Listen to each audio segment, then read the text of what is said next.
Hi there! I was told by a friend and reputable source that I was missing an important part in my steps of tightening back your pegs on your cello.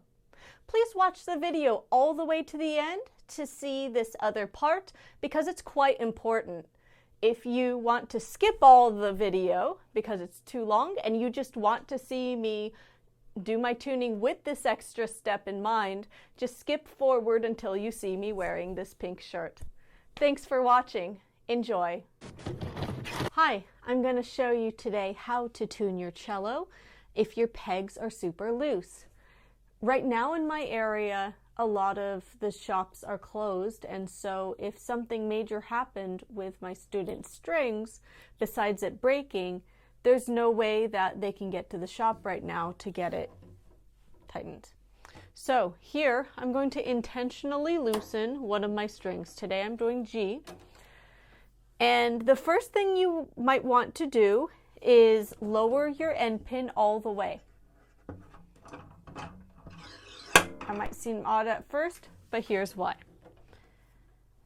I like to face my cello toward me to do the tuning when using the pegs. So if it's too tall, there's absolutely no way I can get it in tune unless I stand up, and it can be a little bit nerve-wracking to do so. Sitting down and allowing your cello to face you might be the easiest way to do so. So I'm going to face it here toward me, and I'm going to turn the peg. When I do this, I'm going to pluck the string at the same time with my left hand. So for this, I'm actually going to face to the side for a minute so you can see kind of what I'm doing here. So I'm going to pluck the string. As you see, it's very floppy because it's super loose. But I'm going to use my right hand thumb to do so while I turn the peg. Let me just show you. Do you see how I can listen to the reference point and know where to go? So for myself, I have a keen sense of pitch and can figure out that G is just about right there. But if you're not quite there yet and you need a frame of reference, perhaps use a tuner. One way you could do so is to turn on your tuner and have the lights flashing as you're going. Let me actually do this for you. So I'm going to put this here while I do so, and you can kind of see, hopefully, what the lights, there we go, are doing. So if I do that,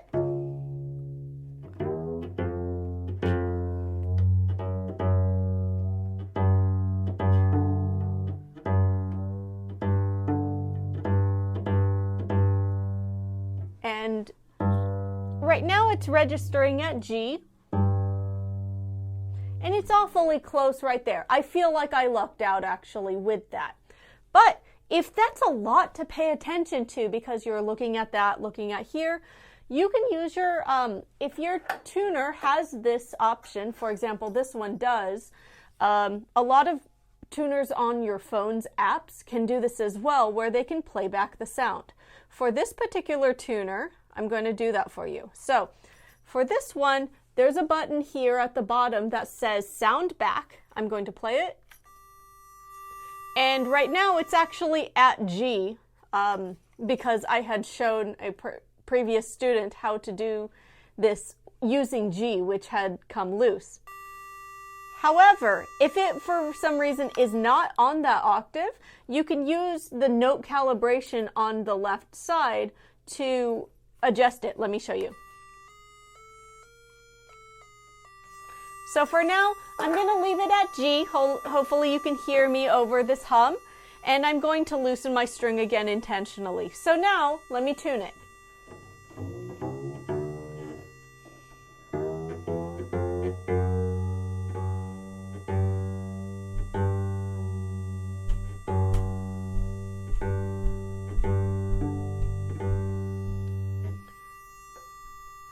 So now I'm going to turn that off and put it back to my regular tuner mode. And at this point, I can kind of check the tuning and then use my fine tuner to refine it. The fine tuners being these little guys down below. So it looks like I'm a little too low. Let me pull it back up.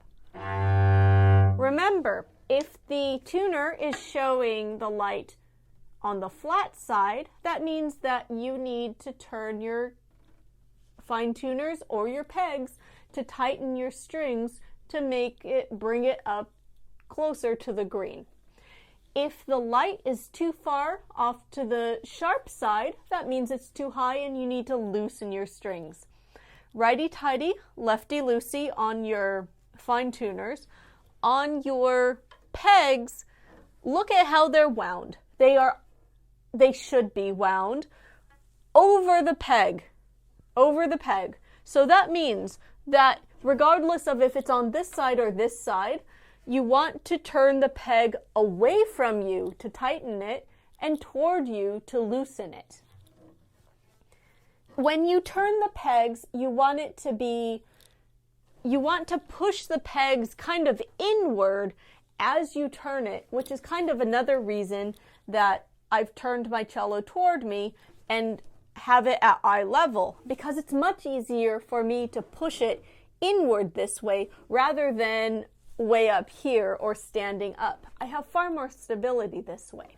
So let me finish tuning this one, and then I'm going to show you on a less convenient string.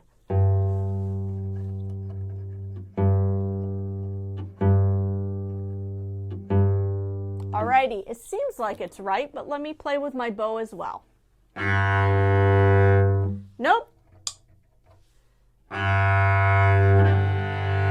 And that looks just about right. You should be plucking the string for reference when doing it this way, but when you are tuning with a tuner, always play with your bow at full volume if you can, because it allows the string to fully stretch, but also some strings sort of modulate to a slightly more sharp sound if you play loud enough, so you want to allow for that. This is especially true with the lower strings. So I'm going to show you on A string, which is probably the most likely string you're going to have to do this with. It's also the string with the highest tension, and so it could possibly be very hard to tighten because it wants to pull back.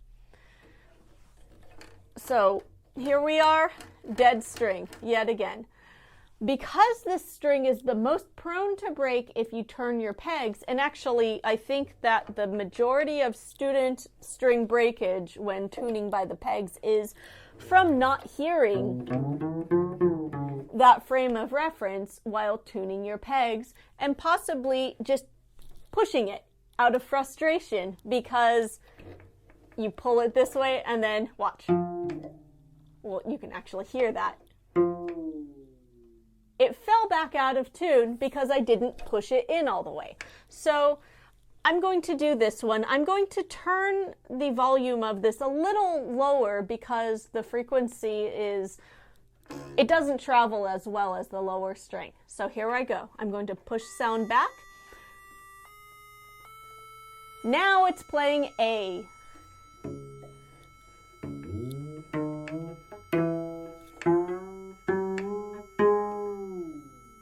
See, it's falling down. Push it in, try again. So try to push in as you're turning it, not at the way end, but as you're doing it, you're going to be pushing this way as this hand is pushing this way. And like I promised, I would turn this down. I apologize. All right.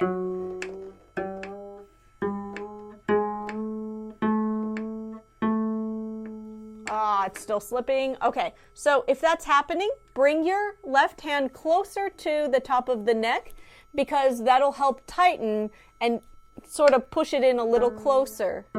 Still use your thumb to pluck, okay? Let me turn a little this way so you can see. Also, if you are plucking, if the string is still ringing, you can kind of hear it move up without keep plucking, as long as you don't break the vibration of the string. Okay, so I've done a slight cardinal sin and overtuned my string. Please don't do this. But if this happens, you can lower it down here.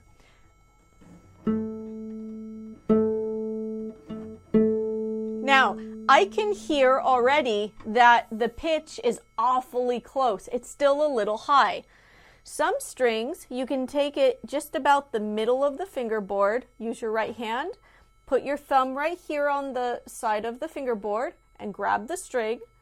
Gently flex your fingers. Don't yank it too hard, but it allows the string to kind of stretch out a little bit from right here.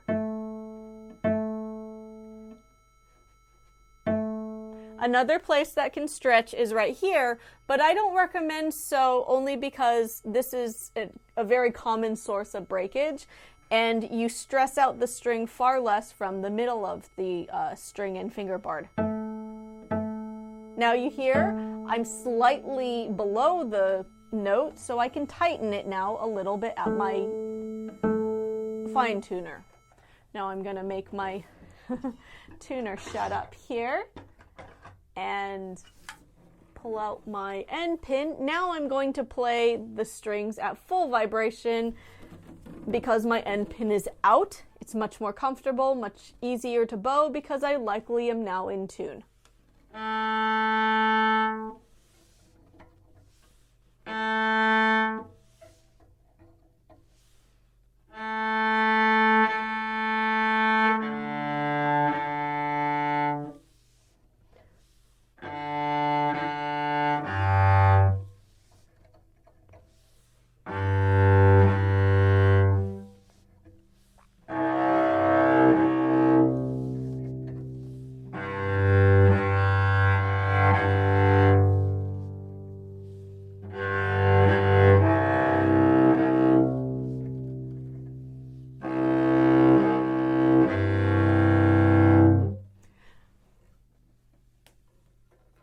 The G string being slightly flat just now actually brought me to my next and final point I'd like to make, is that if you tune with your pegs one of your strings, there's always a slight chance that another string might fall slightly out of tune.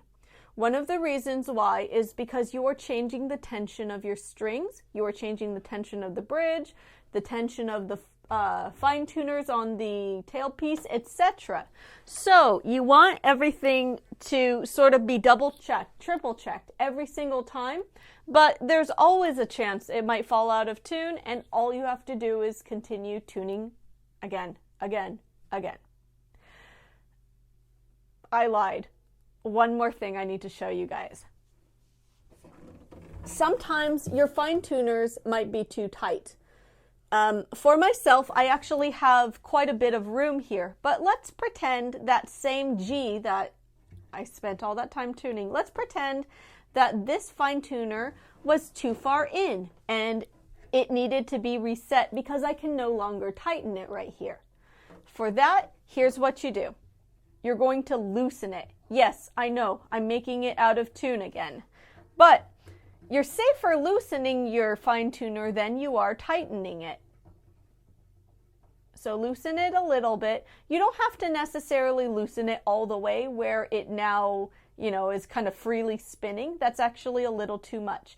You might want maybe a full turn past that point, and that's a good starting point because then you can kind of tighten and loosen it a little bit. Okay, now it's out of tune again. So to reset it, you first loosen this, then tune it from the peg. Even though this is not completely loose, you still want to loosen your peg and then tighten it back up. Back to G. Now I'm loose, time to tighten.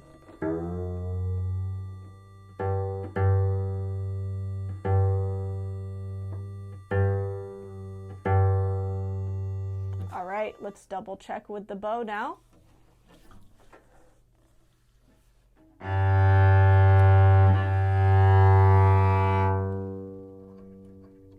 Thank goodness I have a little room to tighten now.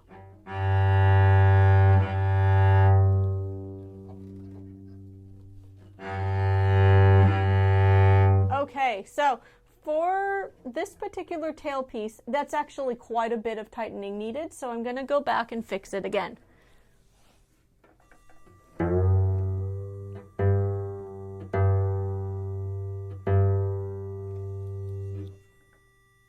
Try your best to get closer than a half step away from the note at the pegs.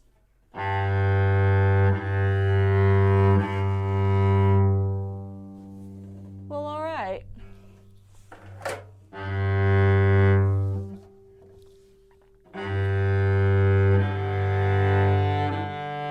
Okay, so now I need to double check everybody else.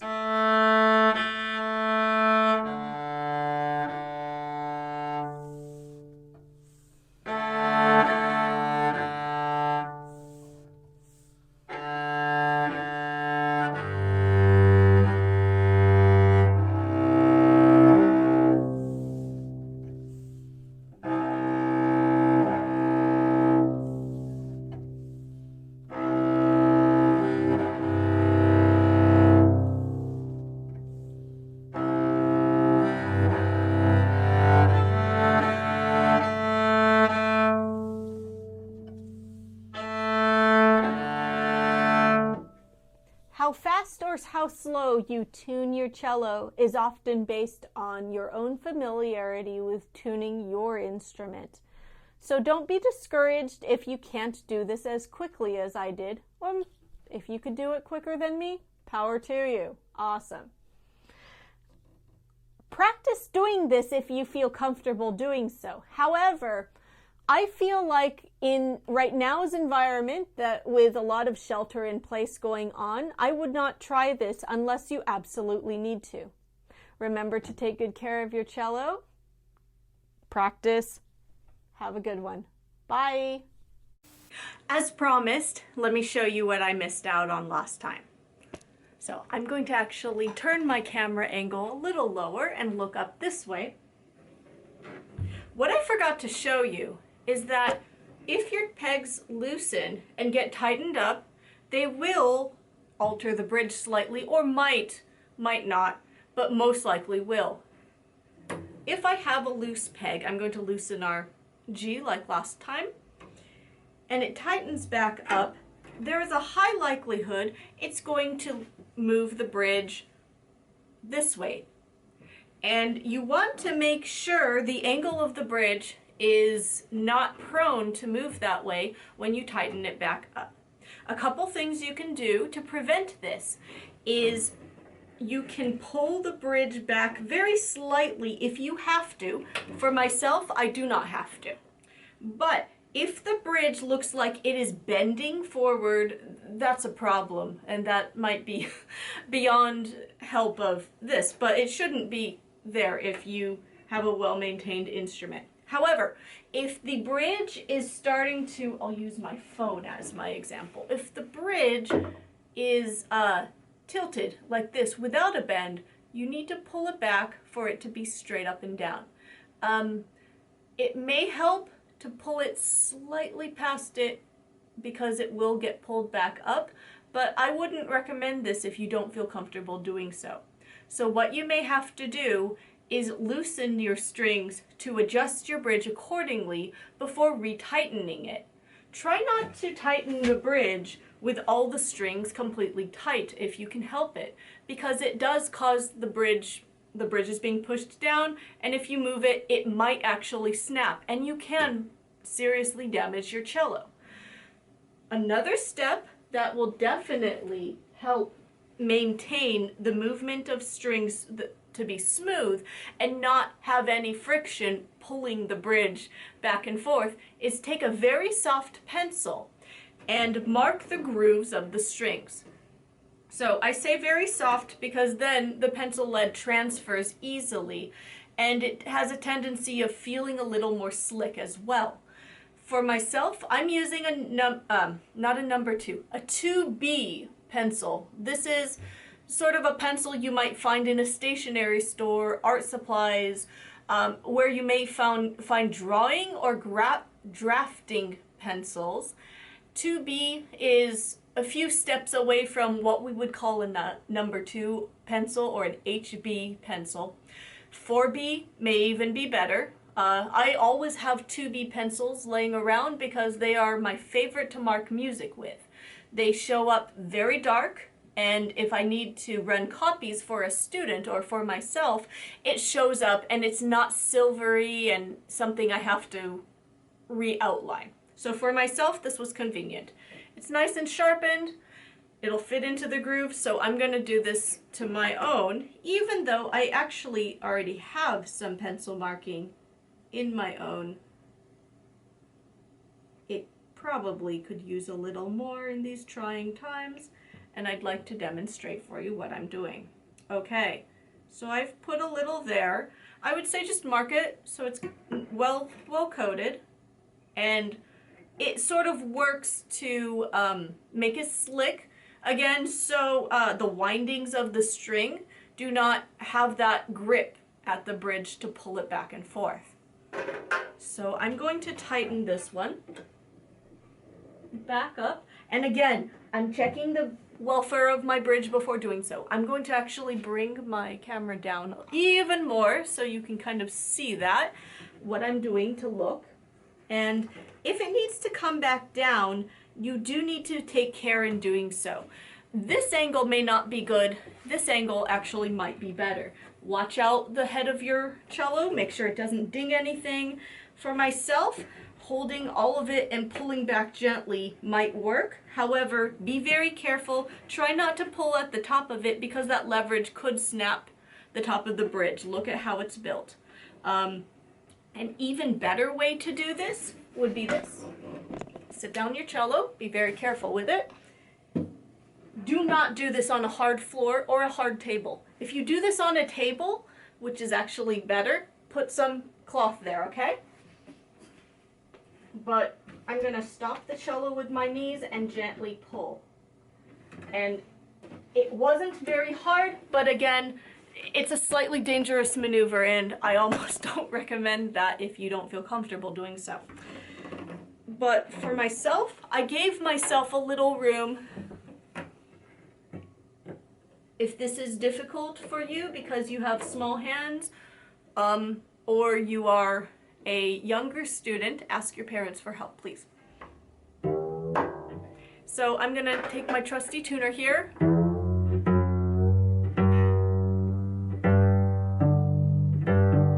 Even just now, I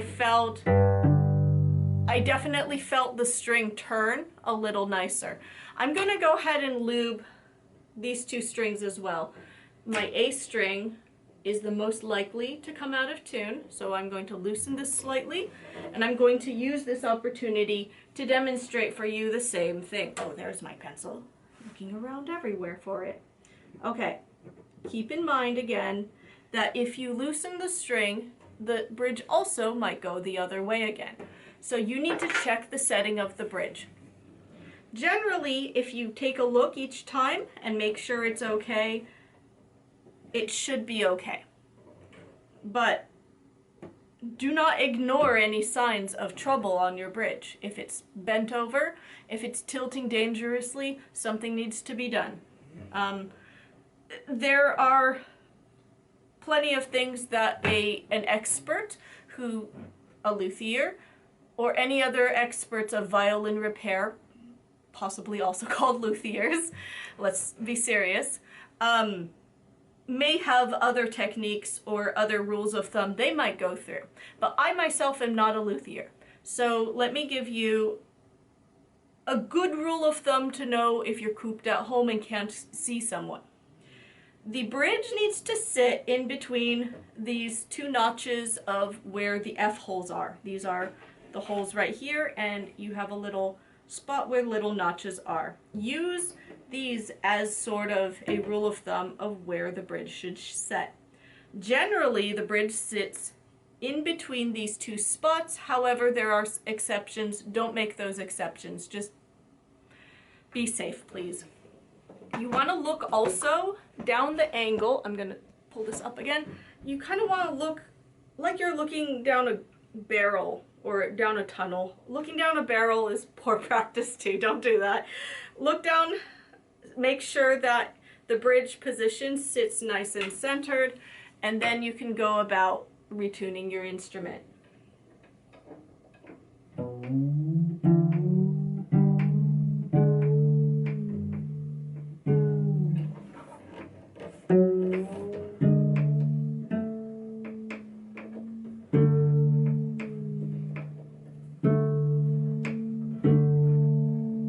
Okay, so it looks like I've overtuned bad cellist. There we go. And I'm going to do this one without talking.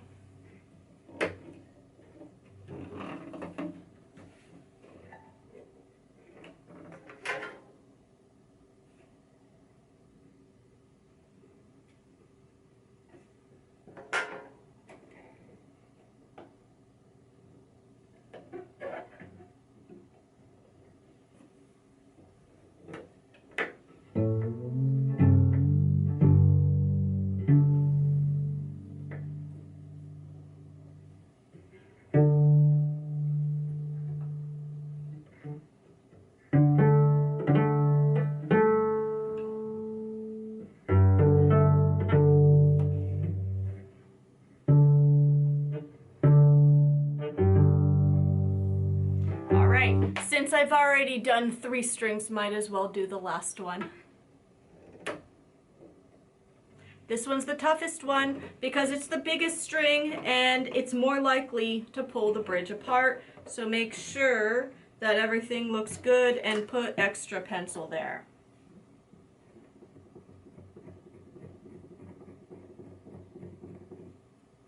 Okay.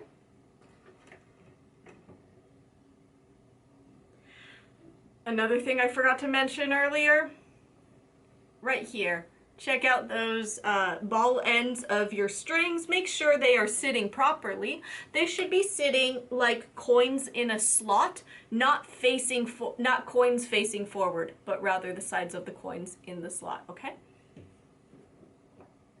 I'm going to give myself a little more room on that C string as well. Here we go.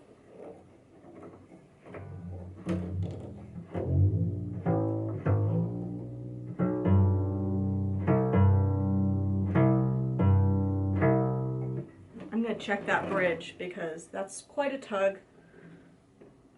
I actually can run back a little bit. There we go. All right. Oof. Loosen back up.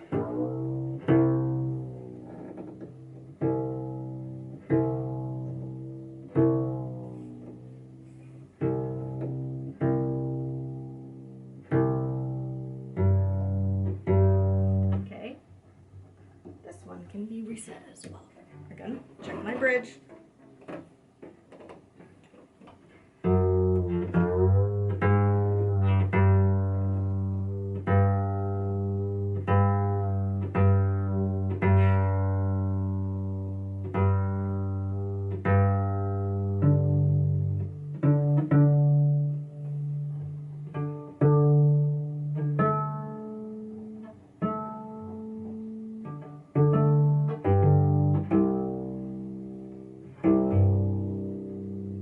Alrighty, ready to rock.